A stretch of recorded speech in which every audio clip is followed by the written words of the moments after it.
মারণ ঠ্যাং নাড়াতে নাড়াতে বলল, বুঝি বুঝি, সবই বুঝি। চাইলেও কি আর আমার সমান হতে পারবে? হিংসায় জ্বলে পড়ে যাচ্ছ তুই বাপ বেটি। দেখি আমার কবুতরের ছাউ কই? এখনো লিলিপুট সাইজ হয়ে আছে ছাউটা। টেনে টেনে লম্বা বানাই গিয়ে। বলে উঠে বাহিরে চলে গেল। নিশাত রাগে চেঁচিয়ে বলল। হাম্মার বাচ্চা। মারণ পর্দা সরিয়ে মাথা ঢুকিয়ে বলল, তাকেই আনতে যাচ্ছি। দেখলে আমার সঙ্গে থাকতে থাকতে আমার কথা রপ্ত করে ফেলেছো। গুড, চালিয়ে যাও। বলে দ্রুত প্রস্থান করলো। নিশাত বুঝলো মারণ তাকে রাগাতে ইচ্ছামি করছে। নিশাত বাথরুমে ঢুকে তাড়াতাড়ি অজু করে নিল। মাথায় এখনো রক্ত জড়ে আছে। রাগ কমাতে অজু করেছে। জায়নামাজ বিছিয়ে নামাজে দাঁড়িয়ে গেল সে। নাহন তার ছোট শরীরটা নিয়ে মুরগির পিছনে দৌড়ে দৌড়ে ছুটছিল। মারণ দেখে ছেলেকে উল্টো করে কাঁধে নিয়ে হাঁটতে হাঁটতে বলল। এই কবুতরের ছাউ, তুই কোথায় কোথায় ঘুরিস? নাহন বাবার কাঁধে উল্টো ঝুঁকে ফিচফিচ করে হেসে বলল। মুনির কাছে ছিলাম। ও, শালির কাছে ছিলি? তোর মুনকে চিপস দিয়েছিস? নাহন মাথা কাত করে বলল। দিয়েছি। Good, very good. গোসল করবি? নাহন খুশিতে ফল দিয়ে উঠল। মারওয়ান বলল। জামা কাপড় তো কিছু আনিনি, কি পরবো? নাহন বাবার দিকে ফেল ফেল করে তাকিয়ে থাকলো। ছেলেকে কোল থেকে নামিয়ে মারওয়ান চিন্তিত ভঙ্গিতে ঘরে ঢুকলো। উদ্দেশ্য নিশাতের কাছে জামা কাপড় পাওয়া যায় কিনা তা জানতে। একটু পর মুখ কালো করে বেরিয়ে এলো। নিশাতের কাছে কিচ্ছু নেই। হতাশ হলো সে। নাহন দৌড়ে এসে বাবার পা জড়িয়ে ধরলো। মারওয়ান তাকে দেখলো নাহনের হাতে লুঙ্গি। তার চোখ দুটো চকচক করে উঠলো। জিজ্ঞেস করলো। কই পেয়েছিস রে ভাইয়াজ? নাহওয়ান আঙুল দিয়ে ঘরের সামনে সিঁড়ি দেখিয়ে দিল। মারণ খুশি হয়ে গামছা নিয়ে ছেলেকে কাঁধে উঠিয়ে পুকুরে চলে গেল। নিজের জামা কাপড় খুলে রেখে লুঙ্গি পরে নাহওয়ানকে সিঁড়িতে দাঁড় করিয়ে পুকুরে ডুব দিল। তারপর পানি থেকে মাথা উঠিয়ে ছেলের দিকে হেসে চাইল। নাহওয়ান বাবাকে মাথা উঠাতে দেখে হাততালি দিয়ে লাফাতে লাগলো। বেশিক্ষণ না থেকে নিজেকে ও ছেলেকে গোসল করিয়ে পুকুর থেকে উঠল। লুঙ্গি ও নাহওয়ানের গেঞ্জি প্যান্ট ধুয়ে ছেলেকে গামছায় জড়িয়ে বাড়ির উদ্দেশ্যে হাঁটা দিল। বাড়িতে ঢোকার সাথে সাথে শ্বশুরের চিৎকার চেঁচামেচি শুনতে পেল। তিনি জোরে জোরে বলছেন। মাত্র গোসল করবে বলে লুঙ্গি গামছা সিঁড়ির উপরে রেখে সাবান আনতে ঢুকেছি, এসে দেখি লুঙ্গি গায়েব। লুঙ্গি চুরি করতে কে আসবে এখানে? জীবনে যা হয়নি। রাবেয়া, তোমার মেয়ে জামাইকে জিজ্ঞেস করো আমার লুঙ্গি নিয়েছে কিনা। সে ছাড়া বাড়িতে আর কেউ নেই যে লুঙ্গি ধরবে। চরম মাত্রে বেয়াদব ছেলে। রাবেয়া খাতুন কিছুতেই স্বামীকে শান্ত করতে পারছেন না। নিশাত আর নাজিয়া পাশে দাঁড়িয়ে আছে। নাজিয়া দুলাভাইকে দেখতে পেয়ে নিশাতকে বলে দ্রুত ঘরে চলে গেল। নিশাত মারওয়ানকে দেখে দ্রুত এগিয়ে গেল। হাতে ভেজা লুঙ্গি দেখে বলল। আপনি না বলে বাবার লুঙ্গি ধরেছেন কেন? আপনি কি আমাকে একটু শান্তি দেবেন না? আমাকে তো জ্বালিয়ে কয়লা কয়লা বানিয়ে ছেড়েছেন, এখন বাবাকেও পাগল বানাতে এসেছেন। মারওয়ান নিশাতের হাতে লুঙ্গি দিয়ে বলল। এটা তোমার বাবার লুঙ্গি আমি কিভাবে জানবো? সামনে পেয়েছি, নিয়ে গোসল করতে গেছি। তাছাড়া লুঙ্গি আমি আনিনি। এই পোটকার বাচ্চা এনে দিয়েছে আমাকে। তাই আমাকে না ধরে ওকে ধরো। বলে নাহওয়ানকে নিশাতের কোলে দিতে গেলে নাহওয়ান শক্ত করে বাবার গলা জড়িয়ে রাখলো। যেন বোঝাতে চাচ্ছে এখন কোনোভাবে মায়ের কোলে যেতে ইচ্ছুক নয় সে। মারওয়ান ছেলেকে চেপে ধরে বলল। তোর কারণে কথা শুনলে খবর আছে। নাসিরউদ্দিন এতক্ষণে খেয়াল করলেন মারওয়ানকে। নিশাতের হাতে ভেজা লুঙ্গি দেখে তিনি হুঙ্কার দিয়ে বললেন। শেষ পর্যন্ত লুঙ্গি নিয়ে টানাটানি, তোমাকে ছাড়বো না বেয়াদব ছেলে। মারওয়ান শ্বশুরের হুঙ্কার শুনে ছেলেকে নিয়ে পগার পার। বিকেল নাগাদ নিশাত তেলের বোতল হাতে নাহওয়ানকে কোলে নিয়ে ঘরে আসলো। আজ সকালে তার মাথায় এক গাদা তেল দিয়ে দিয়েছে তার মা রাবেয়া খাতুন। পুরো মাথা তেল চিটচিটে হয়ে আছে। মায়েরা তেল দিতে গেলে এরকম জবজবে করে দেয়। নিশাতের চুল দ্বিগুণ থেকে এখন আধা গুণে নেমেছে। আগামীকাল শ্যাম্পু করে ফেলবে। তাই ভাবলো ছেলের মাথাও কিছুটা তেল দিয়ে দিক। তেল দিয়ে শ্যাম্পু করলে চুল সিল্কি সিল্কি দেখায়। ধরলে রেশমের মতো কোমল ঝরঝরে লাগে। যেই ভাবা সেই কাজ। বিছানায় বসে ছেলেকে সামনে বসিয়ে যত্ন নিয়ে তেল দিয়ে দিচ্ছে। এর মধ্যেই মারণ ঘরে ঢুকে ছেলেকে তেল দিতে দেখে বলো। ইয়া মাবুদ, আমার ছাউয়ের মাথায় সব কি ছাইপাশ দেয়া হচ্ছে। নিশা তেল দিতে দিতে শান্ত কণ্ঠে বলল। ছাইপাশ না, তেল দেয়া হচ্ছে। ছেলেরা চুলে তেল দেয় বাপের জন্মে শুনিনি। তেল দিলে মেয়েদেরই বিশ্রী লাগে, আর ছেলেদের কথা নাই বা বললাম। লিটারালি মুরগি মুরগি লাগে। আপনার আজানের কথা শেষ হলে ঘর থেকে যান। নাহন মা বাবার কথা কাটাকাটি দেখছে, মাথায় হাত দিয়ে বাবার দিকে চাইলো। মারুয়ান ছেলেকে ইশারায় ডাকলো। নাহন হাত বাড়িয়ে এগিয়ে যেতে নিলে নিশাত আটকে ধরলো, বলল, কোথায় যাচ্ছ? তেল দেয়া শেষ না হওয়া পর্যন্ত 1 ইঞ্চিও নড়বে না। দুপুরে নানার লুঙ্গি চুরি করেছিলে, কিচ্ছু বলিনি। এখন কথা না শুনলে মায়ের চলবে। নাহন মায়ের কথা শুনে কাঁদো কাঁদো ভঙ্গিতে বাবার দিকে চাইলো। মারুয়ান ছেলেকে কাঁদতে দেখে রেগে গেল, জোরে বলল, ওই আমার ছেলেকে স্যার, বেশি বাড়াবাড়ি করলে কিক দিয়ে তেলের বোতল বাইরে ফেলবো। আমার এতটুকু সাউকে তেল দিয়ে আরো একটু বানিয়ে ফেলছে। সাউটাকে কোনো মতেই বড় হতে দিচ্ছে না। সব এই লিলিপুট পরিবারের ষড়যন্ত্র।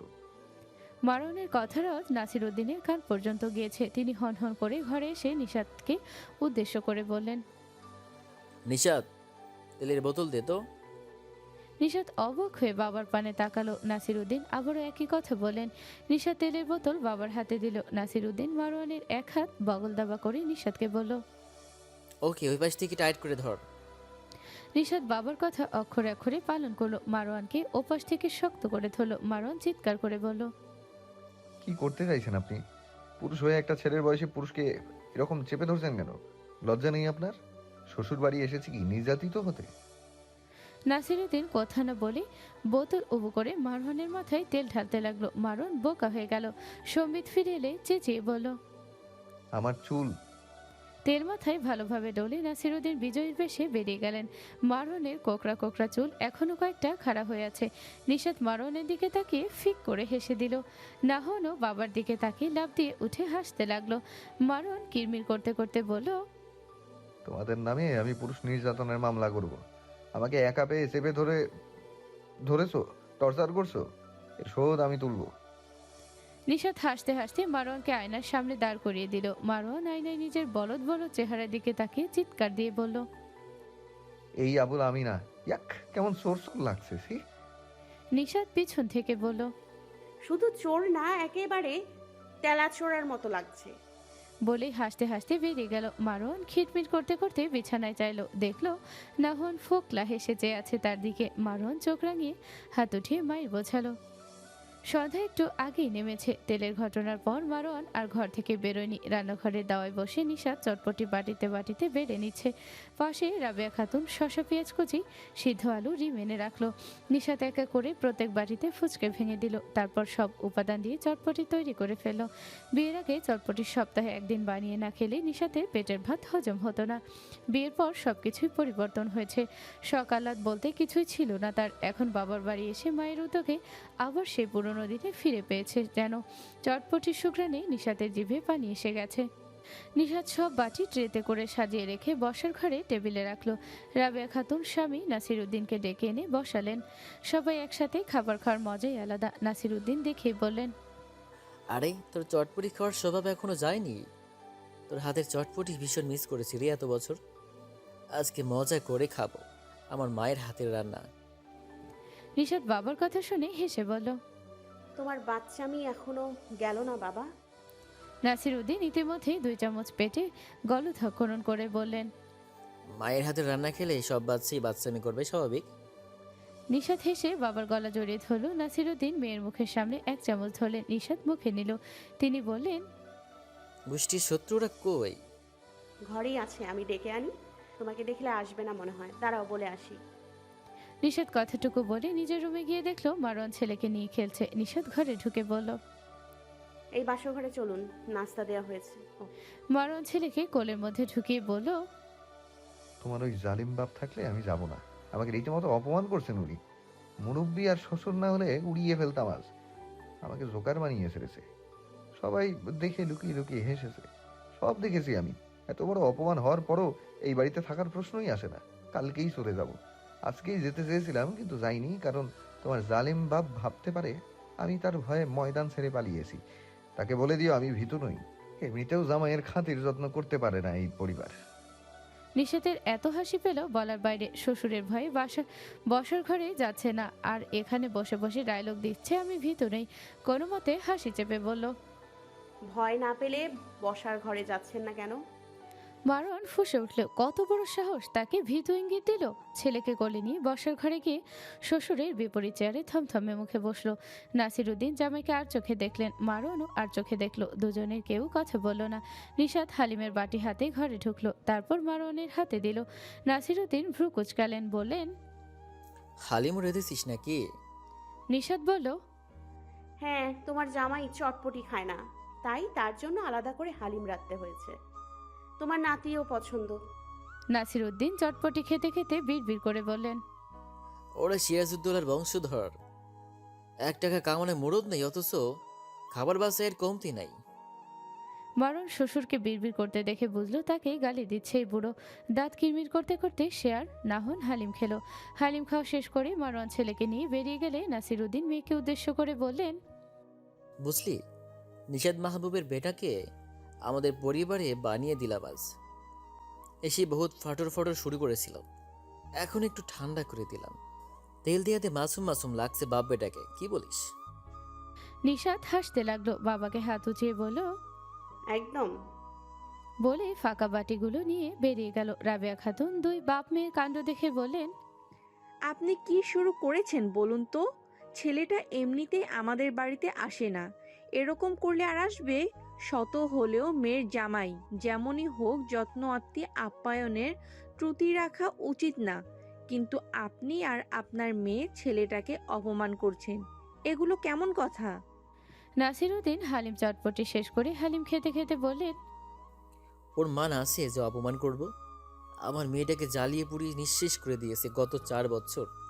ওকেও একটু জ্বালিয়ে পুড়িয়ে কয়লা করি, দেখুক কেমন লাগে জ্বলতে পড়তে। মেয়ে আমার ফেলনা নাকি? কত যত্ন করে ওর হাতে তুলে দিয়েছিলাম, আর সেই মেয়েকে দিয়েও রোজগার করিয়ে পায়ের ওপর পা তো লেখায়। এসব বাবা হয়ে মোটো বরদাস্ত করবো না আমি। ওকে যদি গোল না খাইয়ে সেরেছি, আমার নামও নাসির উদ্দিন না।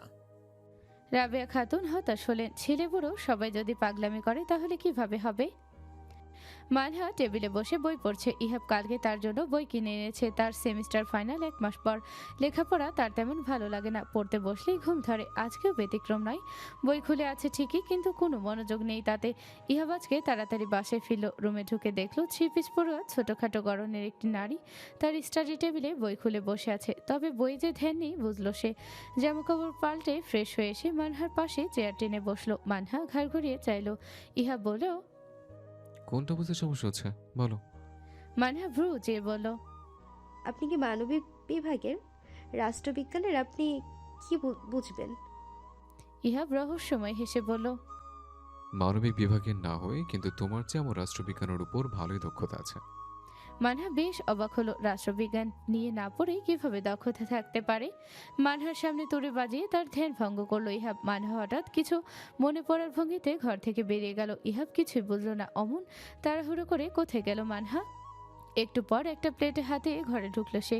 প্লেটটা টেবিলে রেখে ইহাবকে বলল, নিন খান। ইহাব তাকে দেখলো নাগেটস আর সসেস ফ্রাই। সে একটা মুখে পড়লো। নাগেটস আর সসেসের টেস্টটা ভীষণ ভালো লাগছে তার। মানহা উৎসুক নয়নে ইহাবের দিকে চেয়ে আছে। ইহাব সবগুলো খেয়ে টিস্যু দিয়ে হাত মুছলো। মানহা তার খাওয়া শেষে অনেকক্ষণ দাঁড়িয়েছিল কিছু শোনার আশায়, কিন্তু ইহাব কিছুই বলল না। তার মনটা হঠাৎ করেই খারাপ হয়ে গেল। শ্বশুরবাড়িতে আজই প্রথম নাস্তা বানিয়েছে সে। শাশুড়ি বাদে কেউই প্রশংসা করলো না। ব্যাপারটা তার মনে খুবই আঘাত করলো। সে চুপচাপ খালি প্লেট হাতে বেরিয়ে গেল। উর্মি ভূঁইয়া স্বামীর জন্য চা নিয়ে রুমে যাচ্ছিলেন। মানহাকে মন খারাপ করে সিঁড়ি দিয়ে নামতে দেখে বললেন, কি হয়েছে? মানহা একটু হেসে বলল, কিছু না আম্মু। ইহাব কিছু বলেছে নাকি? জি না।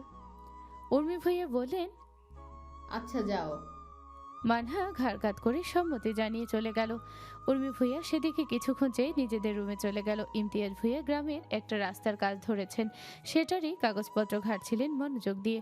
উর্মি ভূঁইয়া চায়ের কাপ স্বামীর হাতে দিলেন। ইমতিয়াজ ভূঁইয়া বললেন, তুমি খাবে না?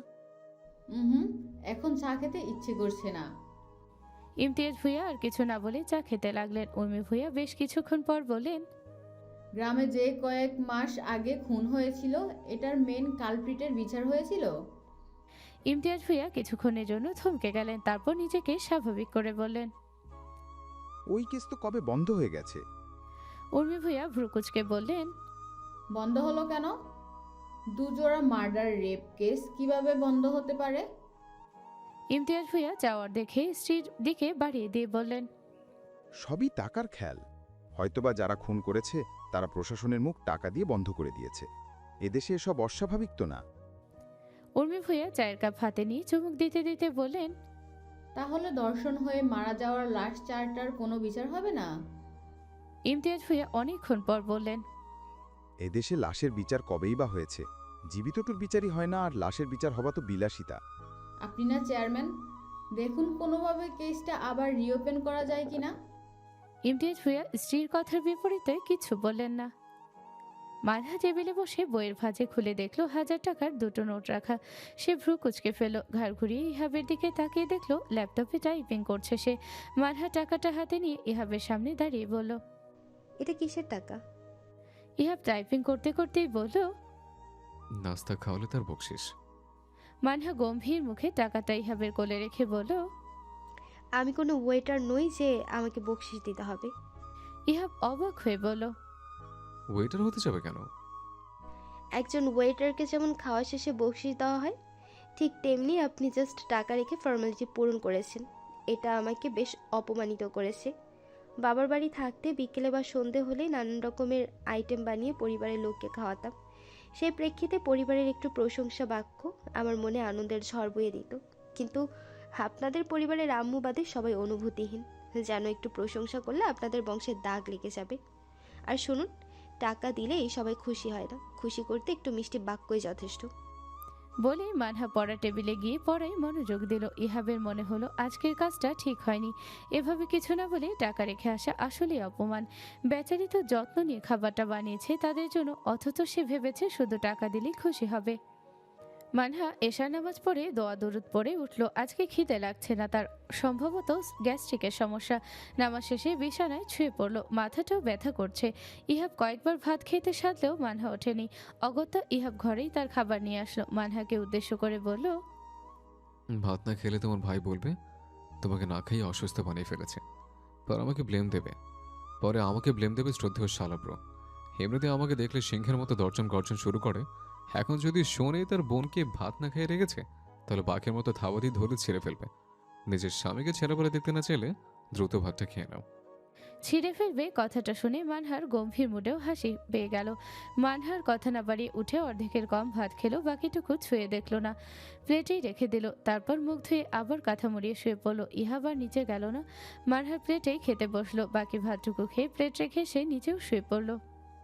ইন্টেলিজেন্স ডিপার্টমেন্টের হেডের রুমে 3 জন গম্ভীর মুখে বসে আছে। হেড 3 জনকেই ডেকে পাঠিয়েছেন আজ। অনেকক্ষণ একটা ফাইল ঘেটে হেড 3 জনকে উদ্দেশ্য করে বললেন, জিনান আধাম, নেওয়াজ সাবির আর মুনতাজির জায়েদ, তোমাদের 3 জনকে কিছু তথ্য জোগাড় করতে হবে। এবার মিশনটা রাফ অ্যান্ড টাফ হতে পারে। তোমাদের আন্ডারে সবাইকে এ বিষয়ে জানিয়ে দিবে। উপর থেকে অর্ডার এসেছে, খুব গোপনে প্রত্যেকটা ডেটা কালেক্ট করতে হবে। তোমরা 3 জন আমার বিশ্বাসভাজন। আশা করি 3 জনেই সফল হবে। 3 জনের কাজ ভিন্ন ভিন্ন ধারায় এগোবে। মনে রাখবে, কোনোভাবেই কেউ যেন সন্দেহ না করে। তোমাদের এর বেশি ইনস্ট্রাকশন দিতে হবে না আশা করি। জিনান পেপার ওয়েট ঘুরাতে ঘুরাতে বলল, কিন্তু এই ডেটা সংগ্রহ তো অন্য গ্রুপের করার কথা। আমাদের তো অলরেডি হাতে একটা কাজ আছেই। দুটো দায়িত্ব আমাদের হাতে দেওয়াতে রিস্ক অ্যান্ড হার্ড হয়ে গেল না? হেড মুচকি হেসে বলল, এজন্যই তো 3 জনকে ভাগ ভাগ করে কাজ দেওয়া হয়েছে। তবে তোমাদের জন্য সুখবর আছে। নেওয়াজ সাবির ভ্রু বাঁকিয়ে বলল, কেমন সুখবর স্যার? হেড টেবিলে হাত দুটো রেখে বললেন, এটা জায়েদ বলবে। জিনান আধাম ও নেওয়াজ সাবির উভয় মুনতাজির জায়েদের দিকে প্রশ্নবোধক দৃষ্টিতে তাকালো। মুনতাজির গলা খাকারি দিয়ে বলল, আমাদের সাথে আরেকজন যুক্ত হবেন এই মিশনে। তার ফাইটিং স্কিল মারাত্মক এবং বিধ্বংসী ইন্টেলিজেন্ট এজেন্ট। খুব শীঘ্রই সে আমাদের সাথে অ্যাটেন্ড হবে। সে আগে অন্য ডিপার্টমেন্টে কাজ করেছে, মাঝখানে সে সাময়িকভাবে সাসপেন্ড হয়ে গিয়েছিল। সাসপেন্ড শেষে আবারও ব্যাক করেছেন তিনি। জিনান আধামের নীল চক্ষু জলজল করে উঠল। নেওয়াজ সাবির অবাক হয়ে শুধালো, সাসপেন্ড হয়েছিল কেন? কোন এক অভিযোগ তার উপর আরোপিত হয়েছিল। যদিও শোনা যায় ওই অভিযোগ তাকে ফাঁসাতে করা হয়েছিল, তার ট্যালেন্টের জন্য তিনি আবারও ব্যাক করতে পারছেন। নাহলে আজীবনের জন্য সাসপেন্ড করে দেওয়া হতো। তার স্কিল দেখে intelligence and mission forum department এই সিদ্ধান্ত নেননি। জিনান পেপার ওয়েট মুঠো করে ধরে বলল। ইন্টারেস্টিং। নেওয়াজ নড়ে চড়ে বসে বলল। আপনি তার সম্পর্কে এত তথ্য জানেন কিভাবে? কারণ তার সাথে আমার একটা মিশনে কাজ করতে হয়েছিল। নেওয়াজ বলল। আচ্ছা, আমরা তাকে অবশ্যই সম্মানের সহিত গ্রহণ করব। তার নামটা কি? মুনতাজির গম্ভীর স্বরে বলল। আজরাক সাইফার। জিনান ও নেওয়াজ দুজনেই চমকে গেল। নেওয়াজ বলল।